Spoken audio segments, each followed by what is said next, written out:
عشرہ ذی الحجہ کے فضائل۔ امام غزالی نے مکاشفۃ القلوب میں اس پر بھی ایک باب قائم کیا ہے۔ حضرت عبداللہ ابن عباس سے مروی ہے کہ حضور نے فرمایا کہ عشرہ ذی الحجہ کی عبادت سے بڑھ کر کسی دن کا عمل اللہ کو محبوب نہیں۔ صحابہ نے عرض کیا نہ ہی اللہ کی راہ میں جہاد، حضور نے فرمایا اور نہ ہی جہاد فی سبیل اللہ، سوائے اس آدمی کے جو اپنی جان اور مال لے کر راہ خدا میں نکلا اور کچھ واپس نہ لایا۔ حضرت جابر بن عبداللہ فرماتے ہیں کہ حضور نے فرمایا عشرہ ذی الحجہ سے بڑھ کر کوئی ایام اللہ کو زیادہ محبوب اور افضل نہیں ہے۔ عرض کیا گیا اللہ کی راہ میں صرف شدہ دن بھی ان کی مثال نہیں۔ حضور نے فرمایا اللہ کی راہ میں صرف شدہ دن بھی ان کی مثل نہیں،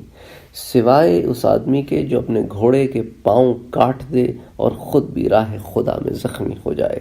حضرت عائشہ سے مروی ہے کہ ایک نوجوان احادیث سنا کرتا تھا، جب ذی الحجہ کا چاند طلوع ہوتا تو وہ روزے رکھنے لگتا۔ جب اس کی اطلاع حضور کو پہنچی تو آپ نے اسے بلا کر پوچھا کہ ان دنوں کے روزے کس نے کہا ہے؟ اس نے عرض کیا رسول اللہ، میرے ماں باپ آپ پر نثار ہوں، یہ اہل مکہ کے دن اور ایام حج ہیں، شاید اللہ مجھے بھی ان لوگوں کی دعاؤں میں شامل فرما دے۔ حضور نے فرمایا تیرے لیے ہر روزے کے بدلے 100 غلام آزاد کرنے، 100 اونٹ صدقہ کرنے اور راہ خدا میں دیے گئے 100 گھوڑوں کے برابر ثواب ہے۔ جب یوم الترویہ یعنی 8 ذی الحجہ ہوگا تو تجھے اس کے روزے کا 1000 اونٹ صدقہ کرنے اور راہ خدا میں 1000 گھوڑے دینے کے برابر ثواب ملے گا، اور جب 9 ذی الحجہ کا دن ہوگا تو تجھے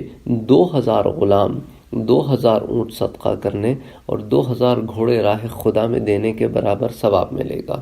حضور نے فرمایا عرفہ کے دن کا روزہ یعنی 9 ذی الحجہ 2 سال کے روزوں کے برابر ہے، اور عاشورہ کے دن کا روزہ 1 سال کے روزوں کے برابر ہے۔ مفسرین کرام نے وَوَعَدْنَا مُوسَى 30 لَيْلَةً وَأَتْمَمْنَاهَا ب10، اور ہم نے موسیٰ کو 30 راتوں کے لیے بلایا، اور جب وہ مکمل ہو گئیں تو اسے اور 10 مزید راتوں کے لیے روک لیا۔ تو اس کے متعلق بھی یہی فرمایا گیا کہ 10 سے مراد ذی الحجہ کے پہلے 10 دن ہیں۔ حضرت عبداللہ ابن مسعود سے مروی ہے کہ اللہ نے دنوں میں سے 4، مہینوں میں سے 4، عورتوں میں سے 4، جنت کی طرف پہل کرنے والے 4، اور جنت جن کے مشتاق ہے وہ 4 منتخب فرمائے ہیں۔ دنوں میں پہلا جمعے کا دن ہے، اس میں ایک ایسی سعادت ہے کہ اس میں جو مسلمان بندہ اللہ سے دنیا و آخرت کی جس چیز کا سوال کرے اللہ اسے وہ عطا کرتے ہیں۔ دوسرا یوم عرفہ یعنی 9 ذی الحجہ ہے۔ جب یوم عرفہ آتا ہے تو اللہ فرشتوں کے سامنے فخر فرما کر کہتا ہے اے میرے فرشتوں، میرے بندوں کو دیکھو جو بکھرے بال، غبار آلود چہرے لیے مال خرچ کر کے بدنوں کو تھکا کر حاضر ہوئے ہیں، گواہ رہنا میں نے انہیں بخش دیا ہے۔ تیسرا یوم النحر یعنی 10 ذی الحجہ ہے۔ یوم النحر آتا ہے، بندہ اپنی قربانی پیش کرتا ہے تو قربانی کے خون کا پہلا قطرہ ہی بندے کے تمام گزشتہ گناہوں کا کفارہ بن جاتا ہے۔ چوتھا یوم الفطر یعنی عید الفطر کا دن، جب مسلمان ماہ رمضان کے روزے رکھنے کے بعد عید کی نماز کے لیے گھروں سے نکلتے ہیں تو اللہ فرشتوں کو فرماتا ہے ہر ماہ مزدور اپنی مزدوری مانگتا ہے، میرے بندوں نے پورا ماہ رمضان روزے رکھے ہیں، اب عید کے لیے آئے ہیں اور اپنی مزدوری مانگ رہے ہیں، میں تمہیں گواہ بنا رہا ہوں کہ میں نے انہیں بخش دیا ہے۔ اور منادی ندا دیتا ہے کہ اے امت محمدی صلی اللہ علیہ وآلہ وسلم لوٹ جاؤ، میں نے تمہاری برائیوں کو نیکیوں میں بدل دیا ہے۔ اور مہینے یہ ہیں جب رجب، اور یہ اکیلا ہے، ذی القعدہ، ذی الحجہ اور محرم، یعنی وہ جو 4 مہینے آپ سے پہلے ذکر کیے تھے نا۔ حضرت عبداللہ ابن مسعود کی جو روایت ہے کہ مہینوں میں 4 اور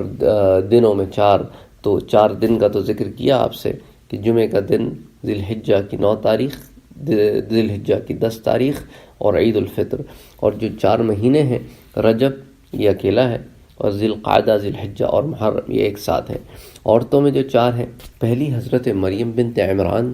دوسری حضرت خدیجہ بنت خویلد، تمام دنیا کی عورتوں سے پہلے اللہ اور اس کے رسول پر ایمان لانے والی تھیں۔ تیسری آسیہ بنت مزحم، فرعون کی بیوی، چوتھی فاطمہ بنت محمد صلی اللہ علیہ وآلہ وسلم جنتی عورتوں کی سردار ہیں، اور سب سے سبقت یعنی پہل لے جانے والے یہ ہیں، ہر قوم میں ایک سبقت لے جانے والا ہے۔ عربوں سے سبقت لے جانے والا جناب محمد صلی اللہ علیہ وآلہ وسلم، اہل فارس سے سبقت لے جانے والے حضرت سلمان فارسی، رومیوں سے سبقت لے جانے والے حضرت صہیب، حبشہ سے سبقت لے جانے والے حضرت بلال، اور 4 افراد جنت جن کی مشتاق ہے وہ یہ ہیں: حضرت علی بن ابی طالب، حضرت سلمان فارسی، حضرت عمار بن یاسر اور حضرت مقداد بن اسود۔ حضور اکرم صلی اللہ علیہ وسلم نے فرمایا، جس نے یوم الترویہ یعنی 8 ذی الحجہ کا روزہ رکھا تو اللہ اسے آزمائش میں حضرت ایوب کے صبر برابر ثواب عطا فرمائے گا، اور جس نے یوم عرفہ کا روزہ رکھا تو اللہ حضرت عیسیٰ کے مثل سے ثواب عطا فرمائے گا۔ حضور نے فرمایا، جب یوم عرفہ یعنی 9 ذی الحجہ آتا ہے تو اللہ اپنی رحمت کو پھیلا دیتا ہے، اور اس دن سے زیادہ کسی دن لوگ جہنم سے آزاد نہیں ہوتے۔ جو بندہ